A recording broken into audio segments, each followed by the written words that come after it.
இன்னைக்கு விஜயதசமி இல்லையா, அதனால கதம்ப குழம்பு வைக்கலான்னு இருக்கேன். அம்பாளுக்கு பிரசாதம் வந்து அரிசி தேங்காய் போட்டு பிரசாதம் திருக்கணும். அது குழம்பு வந்து இந்த 5 காய் போட்டேன். பரங்கிக்காய், பூசணிக்காய், வாழைக்காய், கொடமிளகாய், சக்கரவள்ளிக்கிழங்கு அதை போட்டு வந்து கதம்ப குழம்பு. முருங்கைக்காய் ரொம்ப நாளாக மரத்தில் பெருசாக எடுத்துனா இதாக இருக்கும், ரொம்ப நல்லா எடுத்து. அதனால் நிறைய முருங்கைக்காய் இருக்கனால முருங்கைக்காய் 2 கத்திரிக்காய், தக்காளி போட்டு பொறுத்துவல்.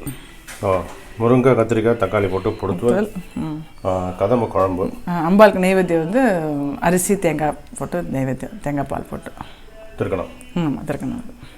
ஓகே. நான் இப்போ வந்து இந்த காய்கறி வேக வச்சுட்டு பருப்பு வேக போட்டுக்கிறேன்.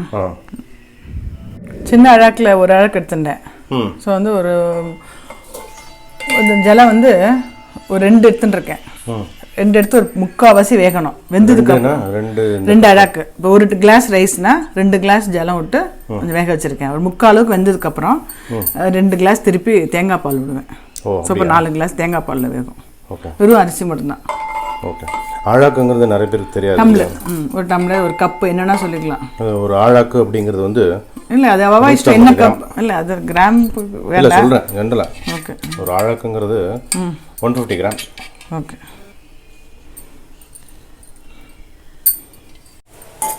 இப்போ 2 கிளாஸ் ஜலம் விட்டோடனே இப்படி இதுவாக இருக்கு பாருங்க.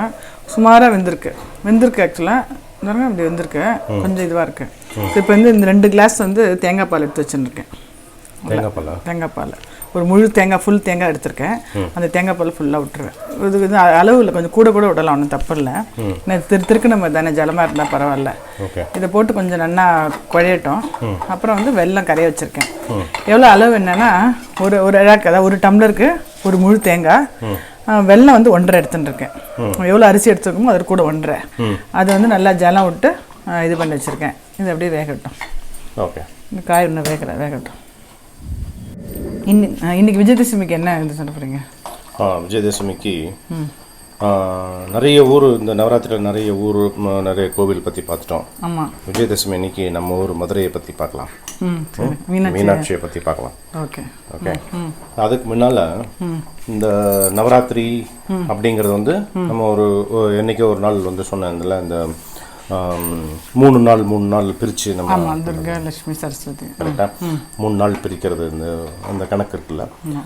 அதே மாதிரி நம்ம மனசில் இருக்கிறது, நம்மளோட செயலில் இருக்கிறது வந்து சக்தியோடைய ரூபம் வந்து 3 பிரிப்பாங்க.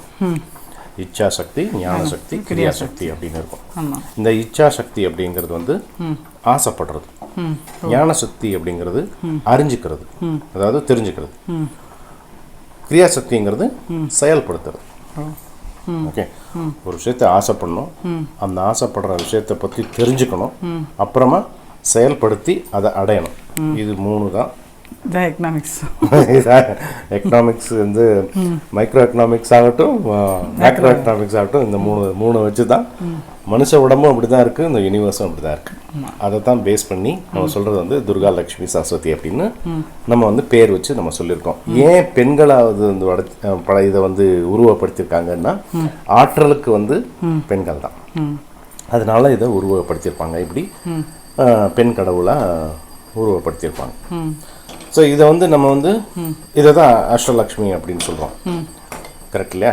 ஆதி லக்ஷ்மிலேருந்து தானியலக்ஷ்மி, தனலக்ஷ்மி, சந்தானலக்ஷ்மி, கஜலக்ஷ்மி, வித்யாலக்ஷ்மி, விஜயலக்ஷ்மி அப்படி வருது. ஸோ கடைசியில் வந்து நமக்கு வந்து சாதாரணமான ஒரு ஆனந்தத்தை வந்து அறிஞ்சு புரிஞ்சு கல்வி அறிவு பெற்று ஆத்ம ஞானம் பெற்று கடைசியில் வந்து அந்த ஆத்ம ஞானம் முற்று பெறணும் அப்படிங்கிறதா ஒரு மனுஷனுடைய பிறப்போட பலன் அப்படிங்கிறதா நம்மளுடைய வேதங்கள், புராணங்கள், சாஸ்திரங்கள் இதெல்லாம் சொல்றது. அதை வந்து எளிமையாக எல்லாருக்கும் புரிகிற மாதிரி சொல்றதுனால மகிஷாசுரன் வச்சு மகிஷாசுர மர்தினின்னு வச்சிருக்கோம். மகிஷாசுரன் அப்படிங்கிறது வந்து தமோ குணம் இருக்கு இல்லையா? தமோ குணம்னா என்னன்னா, ரஜோ குணம்னா ரொம்ப எக்ஸ்ட்ரீம், அதாவது அக்ரெசிவ் ஜாஸ்தி இருக்கிறது. தமோ குணம் அப்படின்னா இந்த பக்கம் எக்ஸ்ட்ரீம், அதாவது ஒண்ணுமே பண்ணாம சோம்பேறியா இருக்கிறது. 2க்கு நடுவில் இருக்கிறதா சாத்விகம். சாத்விகமாக இருக்கணும், பேலன்ஸ். நம்ம இதில் எல்லாத்தையுமே அப்படி சொல்லுவாங்க. சாப்பாட்டில் ஆகட்டும், கேரக்டர் ஆகட்டும், குணமாகட்டும், எல்லாத்துக்குமே சாத்விகம் இருக்கிறது நல்லது அப்படின்னு சொல்லுவாங்க. ரொம்ப சோம்பேறியாகவும் இருக்கக்கூடாது, ரொம்ப அக்ரெசிவாகவும் இருக்கக்கூடாது. பேலன்ஸ்டாக இருக்கணும் அப்படிங்கிறது தான் அந்த சாத்வீகம். ஸோ இதை வந்து புரிய வைக்கிறதுக்கு மீனாட்சி சம்பந்தப்பட்ட ஒரு கதை, ஒரு குட்டி கதை. அதை சொல்கிறேன். அதெல்லாம் ஒன்று சேர்ந்த மாதிரி பார்த்தீங்களா? ஆமாம், நல்லா கெட்டியாக கொஞ்சம் இதுவாக எடுத்துனா இந்த மாதிரி டைம் இன்னும் வேணாலும் சப்போஸ் இதே பொங்கல் டைப்பில் பண்ணோன்னா கூட பண்ணலாம். அப்படியே இன்றைக்கி இது வந்து இது பண்ணும்போது போடுறோம். ஆனால் வெந்துடுத்து, குழசெல்லாம் வெந்துடுத்து. ஆமாம், அதனால் என்ன பண்ணுன்னா இதில் கொஞ்சம் வெள்ளம் வந்து கரைச்சி வச்சுருக்கேன். இந்த இருக்கு பாருங்க, சூடாக இருக்கா இதில் இல்லை பரவாயில்ல. எப்படின்னா இது வந்து 1.5 கிளாஸ் எடுத்துட்டுருக்கேன் வெல்லம். அது வந்து அதில் அடுப்பை சிம்மில் வச்சுட்டு அதில் விட்டுறணும். இது பாகல, சும்மா வெள்ளத்தை கரையை விட்டு வடிகட்டி வச்சிருக்கேன். ஆமாம், ஏன்னா தூசி இருந்தால் இருக்குமோ அப்படின்றதுக்காக பண்ணி வச்சுருது வேறு நாள். ஓகே, அப்படியே கொதிச்சோடனே கொஞ்சம் இதானோடனே இறக்கிட வேண்டியதான். ஓகே. ஸோ இந்த அரிசி திருக்கணத்துக்கு இந்த ப்ரொபோர்ஷன் வந்து 1 டம்ளர் அரிசி, 1.5 டம்ளர் வெல்லம், 4 டம்ளர் தேங்காய் பால், அப்புறம் 2 கிளாஸ் ஜலம், 2 டம்ளர் ஜலம். இது வந்து அரிசி திருக்கணும். அதனால் கொஞ்சம் லேசாக கொதிக்கட்டும். கொதிக்கப்புறம் தாளிச்சு கொட்டிடுறேன். ஓகே.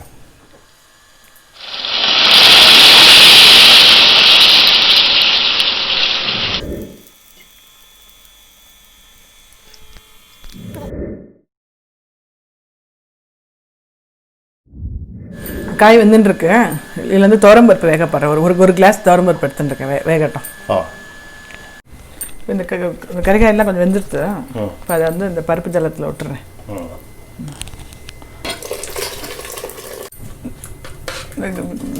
பருப்பு இந்த காய்கறிலாம் இருக்கு இல்லையா, இப்போ இந்த புளி வந்து நார்மலாக வந்து ஒரு நெல்லிக்காய் அளவு சைஸ் எடுத்துட்டுருக்கேன். அதை கரைச்சிட்டுருக்கேன் புளி ஜலம். இந்த புளி ஜலத்தையும் விட்டுறேன். இப்போ வந்து காய்க்கு தனியாக வேகமாக உப்பு போட்டிருந்தேன். இன்னும் கொஞ்சம் உப்பு போட்டுக்கிறேன். அப்புறம் இங்கே கம்மி இது வந்து வறுத்து வச்சுருக்கேன் அரைக்கிறதுக்கு. தேங்காய் 2 ஸ்பூன் கொத்தமல்லி வரை, தனியா 1 டீஸ்பூன் உளுத்தம்பருப்பு, 1 டீஸ்பூன் கடலைப்பருப்பு, ஒரு 1/4 டீஸ்பூன் இல்லை 1/2 டீஸ்பூன் வெந்தயம், ஒரு 1/2 டீஸ்பூன் மிளகு, இந்த ஜீரகம், மிளகா, காரத்துக்கு ஏற்ற மிளகா. ஆக்சுவலி நார்மலாக நம்ம வந்து சாம்பார் வைக்கும்போது துவரம்பருப்பு வைப்போம். இதில் வந்து நான் வந்து உளுத்தம்பருப்பு வச்சுருக்கேன். அவ்வளோ சிம்பிளாக சேம், எல்லாம் சேம் தான். 2 ஸ்பூன் தனியா, 1 டீஸ்பூன் கடலைப்பருப்பு, 1 டீஸ்பூன் உளுத்தம்பருப்பு, கொஞ்சம் வெந்தயம், மிளகு, ஜீரகம், மிளகா, தேங்காய் கொஞ்சம் நல்லா நைஸாக அரைச்சிக்கிறேன். இதில் கொஞ்சம் உப்பு போட்டுக்கிறேன். கொஞ்சம் நல்லா கொதிச்சுட்டு இந்த புளி வாசனை போயிடுத்து. இப்போ நான் அரைச்சிருந்தேன் இல்லையா அந்த தேங்காய் இதெல்லாம், அதெல்லாம் விட்டுருவேன் நான். இந்த தாளிக்கிறதுக்கு வந்து கொஞ்சோண்டு கடுகு, 2 பச்சை மிளகா, 2 கார மிளகா, கொஞ்சம் பெருங்காயம், கருவேப்பிலை. நீங்கள் மீனாட்சி பற்றி சொல்கிறேன், நீங்களே சொல்லாங்க. ஒரு காலத்தில் மதுரையில் வந்து மலையத்துவச்ச பாண்டியன் அப்படின்னு ஒரு பாண்டிய மன்னன் இருந்தான். அவனுக்கு வந்து காஞ்சனமாலா அப்படின்னு ஒரு மனைவி, மகாராணி. அவன் 2 பேருக்கும் ரொம்ப நாளாக குழந்தை பாக்கியமே கிடையாது. என்னென்னமோ பண்ணி லாஸ்ட்டில் வந்து புத்திர காமேஷ்டி யாகம் பண்ணி, பெரிய தவம் இருந்து யாகம்லாம் பண்ணி ஒரு குழந்தை பிறக்கிறது. அவனுக்கு வாரிசு இல்லையேன்னு சொல்லிட்டு அவன் பண்ணும்போது அவனுக்கு வந்து பெண் குழந்தையாக பிறந்துடும். அதுவும் ஒரு சின்ன அங்க மாறுபாட்டில் பிறந்துடும். அதை நினச்சி அந்த காஞ்சனமாலா வந்து ரொம்ப ஃபீல் பண்ணிட்டு இருப்பா. அவளை பார்க்குறதுக்கு இவனுக்கும் கஷ்டமாக இருக்கும். அப்போது வந்து ரொம்ப மனசு உருகி வேதனைப்பட்டு இருக்கும்போது ஒரு அசரீரி குரல் வரும் அந்த பாண்டியனுக்கு. கவலைப்படாத, அந்த பொண்ணை வந்து ஒரு பையனாக நினச்சி, ஒரு மகனாக நினச்சி நீ வளர்த்துண்டு அவளுக்கு வந்து முடிச்சுட்டு அப்படின்னு அந்த அசரீரி குரல் கேட்கும்.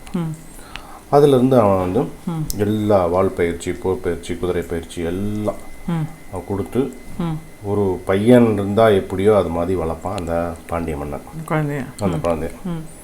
அவளும் எல்லாம் கற்றுண்டு சுற்றி இருக்கிற சின்ன குறுநில மன்னர்கள்லாம் ஜெயிச்சு அவர் ராஜ்யத்தை பெருசாக்கி ஒரு சமயத்தில் பார்த்தா மதுரையவே வந்து கன்னி நாடு அப்படின்னு சொல்லுவாங்க. அதாவது அவளுக்கு கீழே இருக்கிற நாடுங்கிறனால அவளை வச்சு கன்னி நாடுன்னு சொல்லுவாங்க. அந்த அளவுக்கு அரசாட்சி பண்ணி ரொம்ப சாமர்த்தியமாகவும் தைரியமாகவும் அவள் வந்து ஆட்சி புரிஞ்சுட்டு இருந்தாள். இருந்தாலும் அம்மாவுக்கு ஒரு குறை, ஒரு சின்ன அங்க மாறுபாடு இருக்கே, பெண் ஆயிட்டாலே சரியான சமயத்தில் கல்யாணம் ஆகணுமே அப்படின்னு. அவள் அம்மாவுடைய வேதனையை பார்க்க பார்க்க இன்னும் இவளுக்கு ஆக்ரோஷம் ஜாஸ்தியாகிட்டே இருக்கும். பக்கத்தில் இருக்கிற வடநில மன்னர்கள் எல்லாரையும் ஜெயிப்பான். ஜெயிச்சுட்டே இருப்பான். போர் குணம்னா போர் குணம் அப்படி ஒரு வெறித்தனம். எல்லாரையும் ஜெயிப்பா, சண்டை போடுவான். அப்படியே வந்துட்டே இருக்கும்போது ஒரு சமயத்தில் அவன் அம்மா கூட இருக்கும்போது அம்மா கூட பேசினே இருக்கும்போது கண்ணீர் வரும் அம்மாவுக்கு. திருப்பி வந்து எனக்கு இந்த மண்ணுலகம் போதாது, நான் விண்ணுலகத்துக்கு போகணும், கைலாயத்துக்கு போகணும், அதை போய் ஜெயிக்கணும் அப்படின்னு சொல்லிட்டு கிளம்பிடுவான். இங்கே கைலாயத்துக்கு கிளம்பிடுவான். கைலாயத்துக்கு கிளம்பின உடனே இதெல்லாம் வந்து சிவபெருமானுடைய லீலைகள் அவருக்கு தெரியும் இல்லையா. இந்த மாதிரி குழந்தை ஒன்று பிறக்கும், அது வந்து எல்லா ஆற்றலும் சக்தியும் இருக்கிற குழந்தை அப்படின்னு, அது வந்து ஐக்கியமாக போகிற குழந்தைன்னு அவருக்கு தெரியும். அதனால தான் அந்த அந்த லீலையை அப்போ வந்து கைலாயத்துக்கு வருவான். கைலாயத்துக்கு வந்தோடனே வந்து எல்லாரும் வந்து தேவர்கள்லாம் வந்து சிவபெருமான்கிட்ட போய் சொல்லுவான், இந்த மாதிரி ஒரு பெண் வந்து பட்டாளத்தோடு வந்திருக்காங்க. அப்போ நந்தி தேவர்கிட்ட சொல்லுவார், சிவபெருமான் சொல்லுவார், நந்தி தேவர்கிட்ட அனுப்புவார், நீ போய் போரிட்டு திருப்பி அனுப்பிச்சிட்டு வாங்க அப்படின்னு. நந்தி தேவரும் போவார்.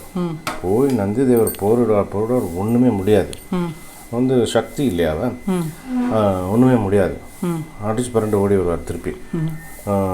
பகவானே, இது வந்தது சாதாரண பெண் இல்லை, கஷ்டம் என்னால் முடியாது அப்படின்னு சொல்லிட்டு தலை குனிஞ்சு நின்றுவார். அப்போ வேணும்னே சிரிச்சுன்னு, சரி நான் போய் பார்க்குறேன் அப்படின்னு சொல்லி அவரும் போர்க்கு கோலம் போட்டுண்டு சண்டைக்கு தயாராக வர மாதிரி வருவார். போர்க்குளத்தில் நேராக வருவார், வந்து சண்டை இடத்துக்கு வர்ற மாதிரி வருவார். வந்த உடனே அங்கே வந்து அது வந்து மீனாட்சியை பார்ப்பார். இவருக்கு தெரியும், பார்த்த உடனே தெரிஞ்சிடும். இவருக்கு எல்லாமே முதலே தெரியும். அந்த மீனாட்சியை வந்து அப்போ தான் வந்து சிவபெருமானை பார்ப்பான். பார்த்த உடனே அவளுக்கு வந்து அந்த வீரம், போர் குணம் எல்லாம் வந்து நாணமாக மாறி உடம்பெல்லாம் அந்த ஒரு பரவசம் வந்து பறந்தோடுமா. அப்படி சிவபெருமானை பார்க்கும்போது ஒரு அழகான ஒரு தோற்றமும் இந்த மாதிரி இது வரைக்கும் அவளுக்கு வந்து ஒரு ஃபீல் வந்ததில்லை. அதனால தான் அந்த ஈஸ்வரன் வந்து சுந்தரேஸ்வரர் அப்படின்னு சொல்லுவாங்க. அந்த அம்பாள் வந்து மீனாட்சி வந்து அவன் பார்க்கும்போது அவ்வளோ ஒரு சுந்தரமாக இருந்தாராம் சிவபெருமான், சுந்தரேஸ்வரர் அப்படின்னு சொல்லுவாங்க.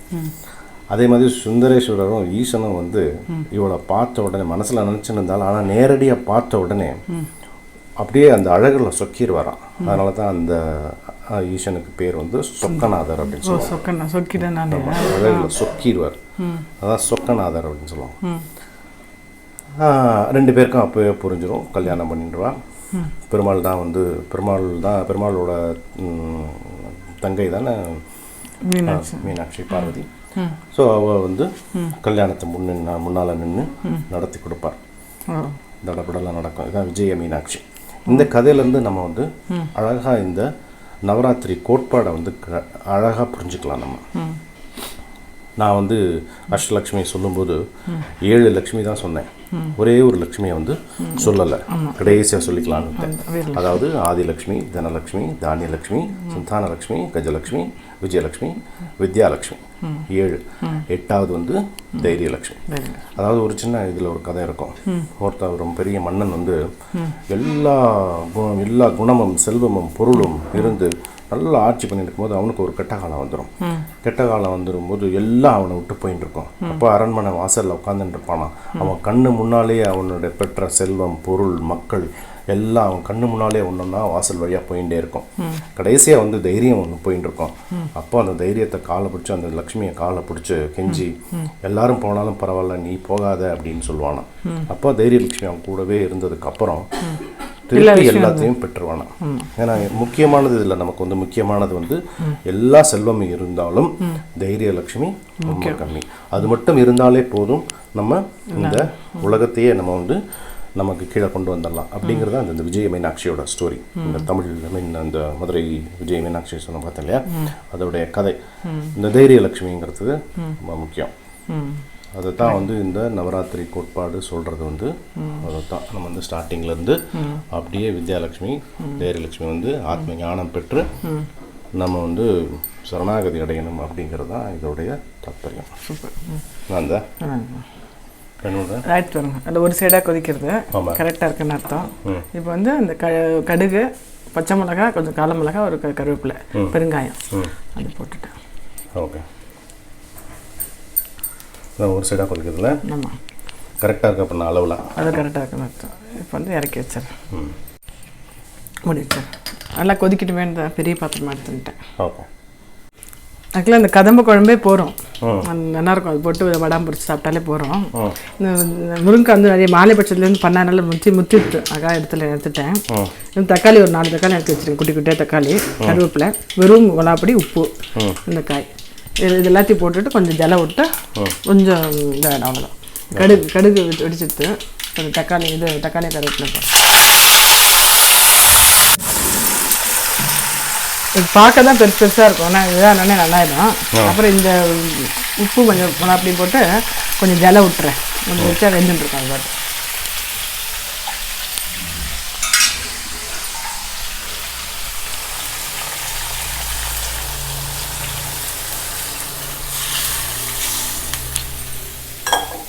என்ன வெந்துடுத்து. இப்போ இந்த ஆக்சுவலாக இந்த திருக்கணத்துக்கு இப்போ தேங்காய் பால் எடுத்தேன் இல்லையா, நான் ஒரு பால் அப்புறம் இன்னும் 2 கொஞ்சம் தான் எடுத்தேன். ஆக்சுவலாக 3 பால் எடுத்துட்டோம்னா தூக்கி போட்டுடலாம். இது இன்னும் கொஞ்சம் இருக்குது இப்போ, அதனால் வேஸ்ட் பண்ண வேணும் இல்லை. அதில் கொஞ்சம் போட்டேன்னு வச்சுங்களேன், ஒன்றும் அவசியம் இல்லை, போட்டால் அது ஒரு டேஸ்ட்டாக இருக்கும். இந்த ஜலமும் கொஞ்சம் அப்சர்வ் பண்ணிக்கும்.